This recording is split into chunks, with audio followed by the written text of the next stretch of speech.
మల్కాజ్గిరిలో నకిలీ కరెన్సీ నోట్ల ముఠాను గుట్టురట్టు చేశారు ఎస్ఓటీ పోలీసులు. జార్ఖండ్ కు చెందిన 7 సభ్యుల ముఠాను అరెస్ట్ చేసిన పోలీసులు వారి నుంచి 59,000 నకిలీ కరెన్సీని స్వాధీనం చేసుకున్నారు. పరారీలో ఉన్న ప్రధాన నిందితుడు నాగవల్లి కోసం కాలింపు ముమ్మరం చేశామంటున్న మల్కాజ్గిరి డీసీపీ రమేష్ తో మా correspondent Kamal face to face.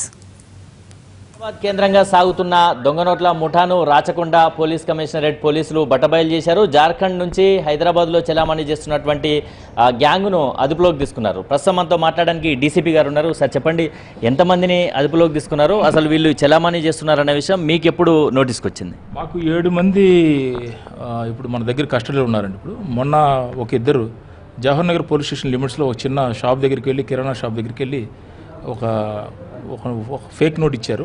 వెంటనే వాళ్ళు డౌట్ వస్తే వెంటనే క్యాచ్ చేసిన తర్వాత ఇమీడియట్గా మా పోలీసులు ఇచ్చిన తర్వాత ఇమీడియట్గా ఇంకొక అతను కూడా మనం పట్టుకోవడం జరిగింది. వాళ్ళందరినీ కూడా ఇంట్రాగేషన్ చేసిన తర్వాత ఎస్ఓటీ పీపుల్ కూడా వచ్చారు. వాళ్ళు ఇంకా ఫర్దర్గా మళ్ళీ ఇంట్రాగేట్ చేస్తే మళ్ళీ ఇంకొక వీళ్ళకి అందరికీ ఇంటర్లింక్డ్గా ఉండేటువంటి ఇంకొక 6 మంది మాకు తేలారు. ఆ 6 మందిలో కూడా ఒక 5 మంది ఇప్పుడు రెడీగా మన దగ్గర ఉన్నారు. ఇంకొక అతను మెయిన్ నాగవల్లి అని చెప్పి జార్ఖండ్ బేస్డ్ అతను ఇక్కడ నుంచి ఆపరేట్ చేసి ఇక్కడ వీళ్ళందరినీ కూడా రిక్రూట్ చేశాడు. ఇక్కడ ఎంతకాలంగా ఈ దొంగ నోట్లు చెలామణి చేస్తున్నారు సార్? వాళ్ళు మీ ఇంట్రాగేషన్లో ఏమేం చెప్పారు? యాక్చువల్లీ ఏంటంటే 2016 జూన్ తర్వాత ఇతను రావడం జరిగింది. 2016 జూన్ ఆ టైంలో ఇక్కడ హైదరాబాద్ వచ్చాడు నాగవల్లి. వాళ్ళ ఫాదర్లో ఎవరో ఒక అతను ఇక్కడ డీజే వర్క్ చేస్తాడు. అతన్ని దృష్టిలో చూసుకున్న తర్వాత హైదరాబాద్లో కొద్దిగా ఒకసారి ఎక్స్పెరిమెంట్ చేద్దామని చెప్పి కొంతమంది ఇక్కడ సాయినగర్ అనే కాలనీలో ఇక్కడ రెసిడెన్షియల్ తీసుకున్న తర్వాత అక్కడ ఈ సాయినగర్లో ఉండేటటువంటి కొంతమంది ఆవారాగా తిరిగేటటువంటి ఒక ముగ్గురు నలుగురిని జమ చేసి వాళ్ళతో గ్యాదర్ అయ్యి ఈ ఆపరేషన్ స్టార్ట్ చేశారు. వీళ్ళు ఏంటంటే ఎంఓ ఏంటంటే ఒక 1000 రూపీస్ నోట్ ఇస్తారు. అది కూడా పెద్ద పెద్ద షాప్స్కి వెళ్ళరు. చిన్న షాప్స్కి వెళ్తే వాళ్ళ దగ్గర ఎలాగో మెషిన్ ఉండదు, దాన్ని డిటెక్ట్ చేసే మెషినరీ ఉండదు.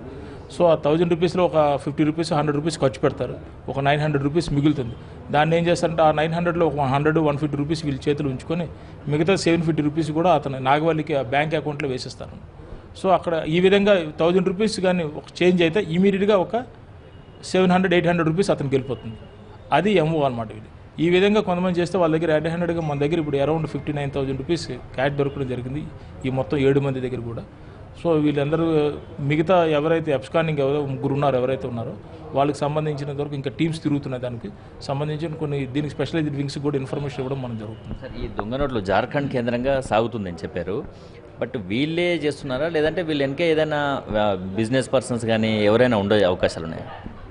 ఇదేం జనరల్గా ఏంటంటే మనకి జనరల్గా ఈ బంగ్లాదేశ్ దగ్గర నుంచి మనకి అక్కడ బోర్డర్ దగ్గర నుంచి నోట్స్ అన్నీ వస్తున్నాయి అని మనకి ఈ ప్రిలిమినరీ ఎంక్వైరీలో మనకు తెలిసింది. ఇంకా ఫర్దర్గా దీని మీద స్పెషల్ ఇన్వెస్టిగేషన్ ఏజెన్సీస్ ఏవైతే ఉన్నాయో దానికి సంబంధించి కూడా మేము ఇన్ఫర్మేషన్ ఇస్తాము.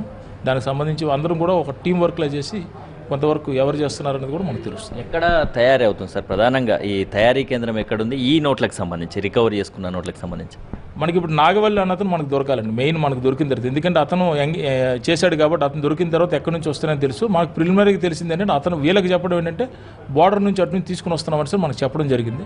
దాన్ని దృష్టిలో పెట్టుకునే మేము ఆ విధంగా అక్కడి నుంచి వస్తానని చెప్పి మీకు చెప్పడం జరుగుతుంది. ఇది మొత్తానికి బంగ్లాదేశ్ జార్ఖండ్ కేంద్రంగా ఈ ముఠా ఈ దొంగ నోట్ల కార్యకలాపాలకు పాల్పడుతుందని చెప్పి కూడా రాచకొండ పోలీసుల దర్యాప్తులో తేలింది.